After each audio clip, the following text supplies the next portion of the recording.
నమస్తే, welcome to Leo. Vijayasai Reddy రాజీనామా వెనక ఉన్నటువంటి యొక్క ఆంతర్యం ఏంటి? అయితే చాలామంది చాలా రకాలుగా మాట్లాడుతూ వస్తున్నారు, కానీ అయితే కొత్త విశ్లేషణ ఏంటనేది అందరికీ అర్థం కావాలి. అయితే మనతో పాటు అనలిస్ట్ కొత్త రవీంద్రబాబు గారు మనతో పాటు ఉన్నారు. వారి విశ్లేషణ ఏంటనేది చూద్దాం. సార్ నమస్తే. నమస్తే జగన్. సార్, మనం చూసుకుంటే విజయసాయి రెడ్డి రాజీనామా వెనుక చాలా రకాల కథలు మనకు వినిపిస్తూ వస్తున్నాయి. ఆయన ప్రెస్ మీట్ కూడా చూసాం. ఆయన ఎక్కడో కూడా చిక్కకుండా దొరకకుండా తెలియదు, నేను మర్చిపోయానని చెప్పి మాట్లాడుతూ వస్తున్నారు. సో మొత్తానికి విజయసాయి రెడ్డి రాజీనామా వెనుక ఎలాంటి ఆంతర్యం ఉంది అంటే ఏం చెప్తారు మీరు? ఆంధ్రప్రదేశ్లో ఈరోజు విజయసాయి రెడ్డి ఎంపీ పదవికి వైఎస్ఆర్ కాంగ్రెస్ పార్టీకి రాజీనామా చేసిన సందర్భం కొత్త న్యూస్. అవును, ఆంధ్ర రాష్ట్ర ప్రజలు ఆనందించవలసిన విషయం.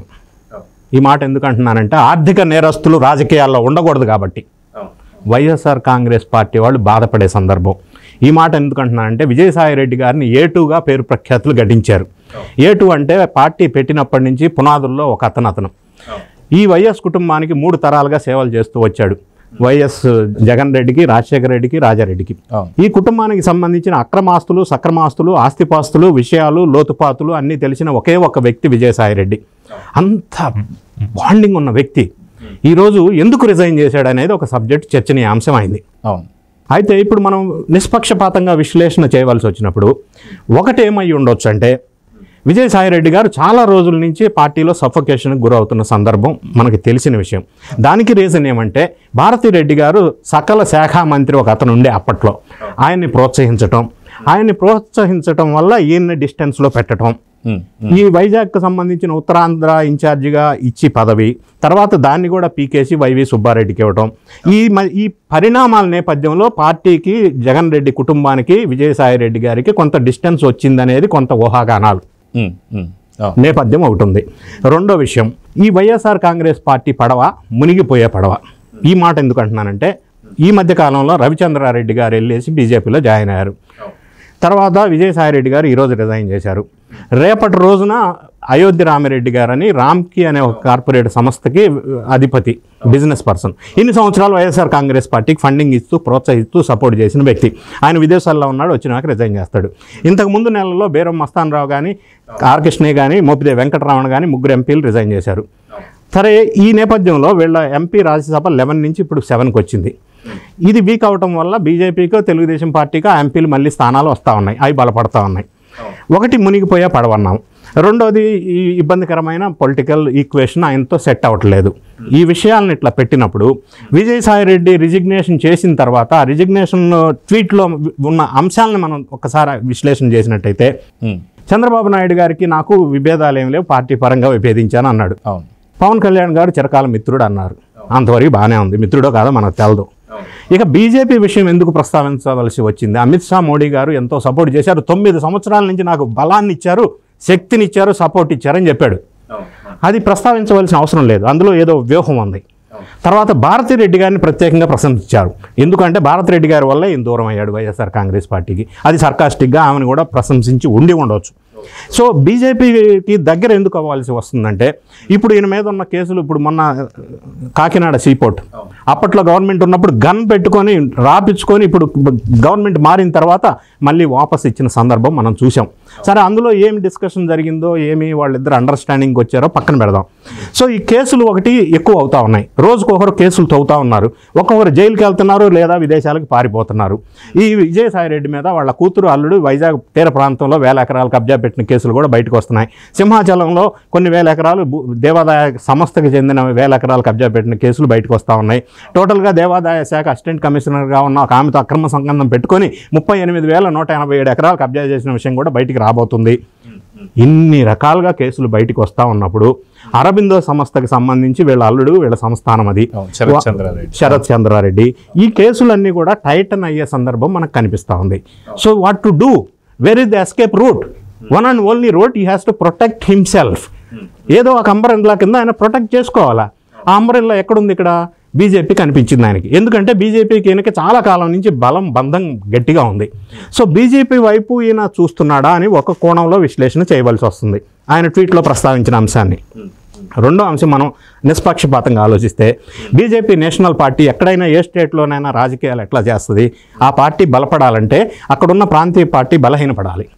అది మహారాష్ట్ర శివసేన కావచ్చు, జేడీయూ కావచ్చు, మీరు ఎక్కడన్నా తీసుకోండి. సో ఆంధ్రప్రదేశ్లో బీజేపీ మనుగడ లేదు. బీజేపీ రాబోయే ఎలక్షన్కి ఆంధ్రప్రదేశ్లో పుంజుకోవాలంటే ఏం చేయాలా? ఒకటి, టీడీపీని బలహీనపరచాలా. రెండు, వైఎస్ఆర్ కాంగ్రెస్ పార్టీనన్నా బలహీనపరచాలా. టీడీపీని బలహీనపరిచే అవకాశం లేదు ఇప్పుడు, ఎందుకంటే ఆంధ్రప్రదేశ్లో ఎన్డీఏలో బీజేపీ కూటమిలో పార్ట్నర్ కాబట్టి. నెక్స్ట్ ఏం చేయాలా? వైఎస్ఆర్ కాంగ్రెస్ పార్టీని బలహీనపరచాలా. ఇన్ని సంవత్సరాలు వైఎస్ఆర్ కాంగ్రెస్ పార్టీకి ఎందుకు సపోర్ట్ చేశారు బీజేపీ వాళ్ళు సెంట్రల్లో? రాజకీయ మనుగడ కోసం. ఈరోజు ఆ మనుగడ అవసరం లేదు వైఎస్ఆర్ కాంగ్రెస్ వల్ల, అది మునిగిపోతున్న పడవ.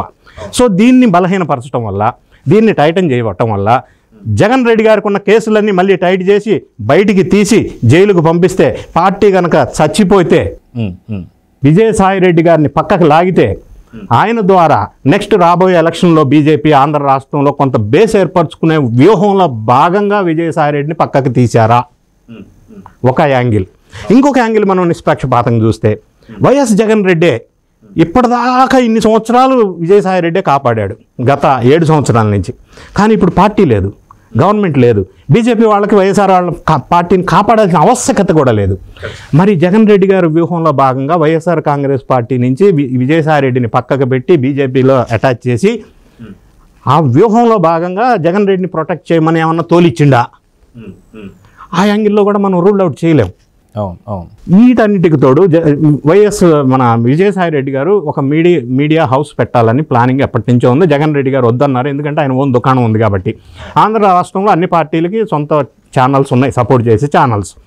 ఇప్పుడు విజయసాయి రెడ్డి గారు ఒక ఛానల్ పెట్టబోతున్నారు, ఒక నెలలో అది మెటీరియలైజ్ అవుతుంది. దానికి సంబంధించి గ్రౌండ్ వర్క్ కూడా అయిపోయింది. సో నెక్స్ట్ క్వశ్చన్ ఏం ఆలోచన చేస్తే మనం, ఆ ఛానల్ ఏ లైన్ తీసుకోబోతుంది?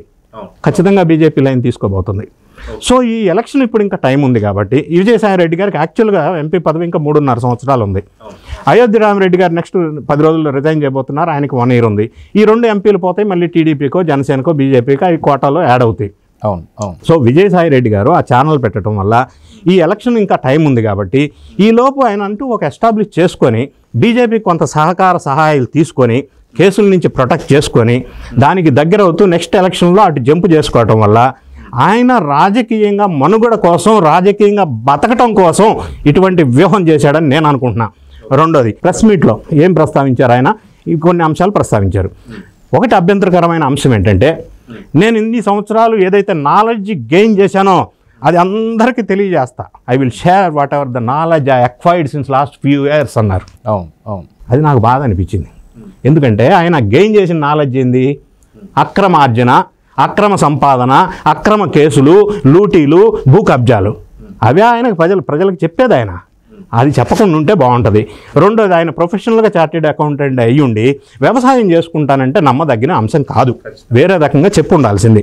సో ఈ రెసిగ్నేషన్ అనేది ఇన్ని రకాల కోణంలో మనం నిష్పక్షపాతంగా ఆలోచన చేసినప్పుడు ఈయన ప్రొటెక్షన్ కోసం వేరే దారి లేక, గత్యంతరం లేక బీజేపీ వైపు చూస్తూ అటేమన్నా డెసిషన్ తీసుకున్నారా, లేదా బీజేపీ ఆడిన నాటకంలో ఈయన ఒక పావుగా వాడుకున్నారా అనే అంశాన్ని కూడా చూడాలి. మూడో అంశం, జగన్ రెడ్డి గారు ఏమన్నా డిజైన్ చేసి ఇట్లా పంపించారా? జగన్ రెడ్డి గారికి ఇంకొక ఆప్షన్ ఉంది. పడవ ఎలాగో మునిగిపోతుంది కాబట్టి లండన్లో ఆల్రెడీ ఇన్వెస్ట్మెంట్ చేశాడు, బిజినెస్ సామ్రాజ్యాన్ని ఎస్టాబ్లిష్ చేశాడు. ప్లాన్ బిలో భాగంగా ఇప్పుడు ఆల్రెడీ లండన్ ఫ్రీక్వెంట్గా వెళ్ళొస్తాడు. లాస్ట్ ఇయర్ దావోస్ వెళ్ళినప్పుడు 2022 May 2 via London chartered flight కూతురుని తీసుకొని మళ్ళీ దావోస్. సో ఫ్రీక్వెంట్గా లండన్ ఎందుకు వెళ్తారంటే అక్కడ ఇన్వెస్ట్మెంట్ చేశారు, ఇది ఏదన్నా తేడా పడొస్తే ఆయన అక్కడ సెటిల్ అవుతాడు. సరే, విజయసాయి రెడ్డి కూడా విదేశాలకు అప్లికేషన్కి పర్మిషన్ పెట్టుకున్నాడు. సరే, ఆయన పర్పస్ ఏందనేది పక్కన పెడదాం. సో ఈ అన్ని అంశాలను మనం చూసినట్టయితే ఇది ఒక వ్యూహాత్మకమైన నిర్ణయంలా కనిపిస్తుంది. మూడో అంశం, ఇది ఎవరికి తెలియకుండా సడన్గా తీసుకున్న నిర్ణయం కానే కాదు. ఇది ఖచ్చితంగా జగన్ రెడ్డి గారితో, పార్టీ సంబంధితులతో అందరితో డిస్కషన్, చర్చలు జరిగి ఒక అంగీకారం వచ్చిన తర్వాత ఈ నిర్ణయం తీసుకోవడం జరిగింది. సో ఈ నిర్ణయం వెనక ఇన్ని రకాల వ్యూహాలు ఉన్నాయని మనం విశ్లేషణ చేయవచ్చు. అయితే మనం ఇక్కడ చూసుకుంటే ఈరోజు రాజీనామా చేసిన తర్వాత ప్రెస్ మీట్ అడిగిన ప్రశ్నలు అన్నీ కూడా చెప్పడం చూసాం. అయితే సొంత జగన్ కుటుంబీకులు కూడా బయటికి వచ్చిన తర్వాత జగన్ ఎలాంటి అరాచకాలు చేశారు, ఎలాంటి క్రిమినల్గా ఉన్నాడని చెప్పి సొంత చెల్లి కావచ్చు వీళ్ళంతా చూస్తున్నాం. సునీత కూడా ఏం మాట్లాడారు.